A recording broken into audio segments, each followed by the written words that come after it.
Fermi মুরগি পালনের সবথেকে সহজ উপায়ের মধ্যে তো অন্যতম উপায় হচ্ছে ফার্মি মুরগি খাবার খরচ বাঁচানো যায় শাকসবজির উপরে। এই মুরগিগুলো হচ্ছে আমার এক খামারি বোনের মুরগি। আসসালামু আলাইকুম এভরিওয়ান। আপনারা ফার্মি মুরগি পালন করলে 2 বেলা খাবার দিলেই মুরগিতে আনাফ। আপনারা সকাল এবং সন্ধ্যার পরে খাবার দিলেই মানে যে ফিড ব্যবহার করলে আনাফ। ফার্মি মুরগিকে দিনের বেলা মানে দুপুর বেলা টোটালি আপনারা শাকসবজির উপরে রাখতে পারবেন।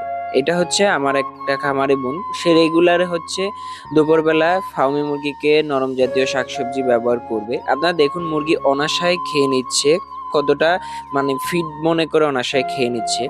আপনারা চাইলে ঠিক এভাবে ফার্মি মুরগি পালন করবেন। আপনার ফার্মি মুরগি পালনের সব থেকে সহজ উপায় হচ্ছে এই ফার্মি প্রচুর পরিমাণে শাকসবজি খায়, আর আপনার মুরগিকে যত বেশি শাকসবজি খাওয়াবেন ততই আপনার মুরগি ভিটামিনের ঘাটতি দূর হবে এবং আপনার মুরগিতে কোনো ভিটামিনের অভাব দেখা দিবেন। যেমন খামারের মুরগির বয়স অনুযায়ী গ্রোথ এবং সম্পূর্ণ সাইজ ঠিকঠাক আছে। সে আমাদের টাইম টু টাইম অনুযায়ী সবকিছু ফলো করে, যার কারণে তার খামারের সবকিছু আল্লাহর রহমতে সুস্থ সবল অলওয়েজ থাকে।